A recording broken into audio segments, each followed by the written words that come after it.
کھانا پینا بند کر لو، روزہ بند کر لو، یہ شریعت کے خلاف ہے۔ اللہ کے رسول صلی اللہ علیہ وسلم کی حدیث ہے سنن نبی داود کے اندر کہ آپ کو بلال کی آذان جو ہے وہ سحری کھانے سے روک نہ دے۔ اگر تمہارے برتن کے اندر کوئی چیز موجود ہے تو تم جب تک اسے ختم نہ کر لو تم کھاتے رہو، اذان ختم بھی ہو جائے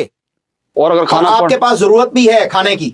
اور وہ آپ کے پلیٹ میں یا برتن میں موجود ہے تو آپ کھا سکتے ہیں اذان ختم ہونے کے بعد بھی۔ اسلام میں بہت ساری آسانیاں ہیں، صحیح البخاری کی حدیث ہے یسروا ولا تعسروا، آسانی پیدا کرو مشکلات نہ پیدا کرو۔ اللہ یہ نہیں چاہتا کہ تم بھوکے پیاسے رہو اور کھانا میرے پاس کم ہو گیا ہے لہذا تم نے جو ہے وہ جلدی سے بریک کر لینی ہے۔ اللہ تعالیٰ صرف آپ کے دل کی کیفیت کو دیکھنا چاہتا ہے، تقویٰ اسی کا نام ہے اور یہی روزہ ہے۔ یہ دیکھیے اس کا جواب بہت غور سے سنیے گا، اس لیے کہ یہ روایت بیان کر کے حدیث حق ہے لیکن اس کی توجیحات ہیں، اس کے معنی علماء نے بیان فرمائے اور پرانے بزرگوں نے، تو یہ سب سانس روک کے سننے والی بات ہے۔ بعض لوگ گمراہ کر رہے ہیں، پوری بات سمجھتے نہیں ہیں اور اس طرح سے لوگوں کو گمراہ کر رہے ہیں کہ کھاتے پیتے رہو برتن میں جو ہے وہ چاہے صبح صادق ہو جائے۔ اصل میں پہلے تو حدیث کے الفاظ ہی سن لیے جائیں کہ حدیث کے الفاظ کیا ہیں۔ سیدنا ابو ہریرہ رضی اللہ تعالی عنہ سے یہ روایت کیا کہ رسول اللہ صلی اللہ تعالی علیہ وآلہ وسلم نے ارشاد فرمایا اذا سمع احدکم النداء، کہ جب تم میں سے کوئی شخص اذان سنے، والاناء علی یدہ فلا یدعہ حتی یقضی حاجتہ منہ،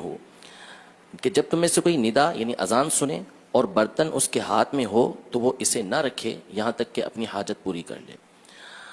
مسئلہ شرعی تو یہاں پر کئی مرتبہ یہ بیان ہو چکا ہے کہ جو قرآن پاک میں ارشاد فرمایا اللہ تبارک و تعالی نے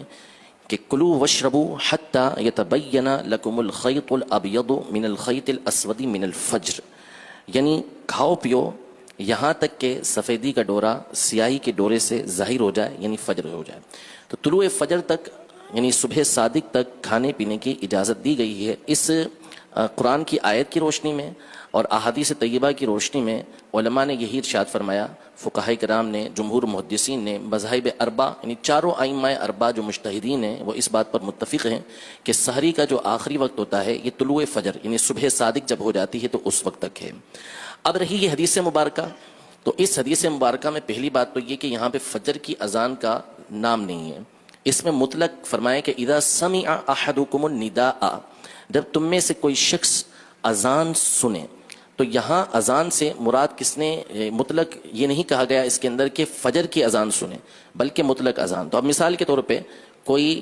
افطار کے وقت کھانا کھا رہا ہے، افطاری کر رہا ہے اور اس وقت اذان مغرب ہوئی، تو اس میں فرمایا کہ اگر وہ اپنی حاجت اس سے پورا کرنا چاہتا ہے تو پورا کر سکتا ہے، وہ برتن نہ رکھے بلکہ اس میں سے کھا لے۔ اسی طرح کوئی اور اذان ہے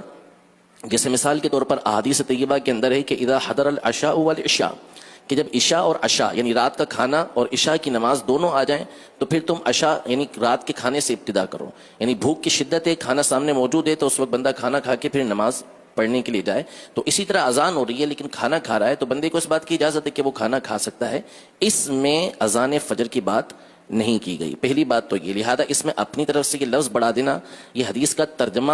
اگرچہ کہ بعض شارحین کے مطابق اس طرح ہو جائے گا جیسا آگے آ رہا ہے لیکن مقصد یہ نہیں ہے۔ تو پہلی بات تو علماء نے یہ بیان کی ہے، کئی علماء کی جو شرح ہے وہ یہی ہے کہ اس سے مراد اذان فجر ہے ہی نہیں، اس سے مراد جو ہے وہ مغرب کی اذان ہے کہ جس میں افطاری بندہ کر رہا ہوتا ہے۔ دوسری بات یہ ہے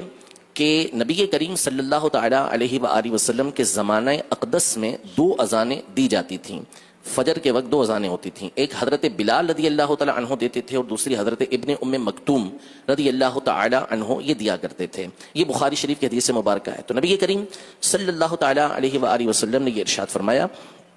کہ تمہیں بلال کی اذان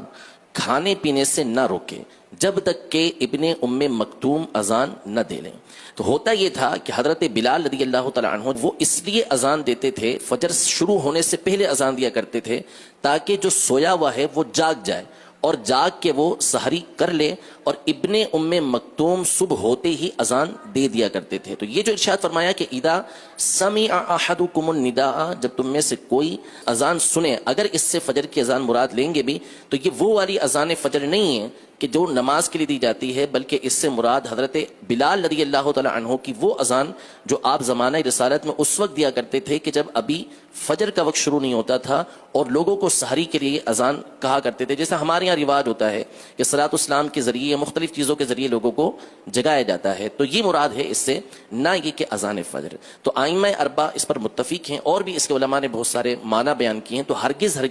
اس سے اس حدیث پاک سے یہ مراد نہیں ہے کہ اذان فجر ہو رہی ہو اور بندے کے ہاتھ میں برتن ہے تو وہ جتنا اس میں سے اپنی حاجت کے مطابق کھانا چاہے تو کھائے, ایسا نہیں ہے. قرآن پاک میں واضح طور پر اللہ تبارک و تعالی نے ارشاد فرمایا کلو وشربو, کھاؤ پیو, حتی یتبین لکم الخیط الابیض من الخیط الاسود من الفجر, یہاں تک کہ سفیدی کا ڈورا سیاہی کے ڈورے سے یعنی صبح صادق جو ہے وہ رات سے ظاہر ہو جائے, فجر کا وقت ہو جائے تو اب کھانا پینا چھوڑ دو.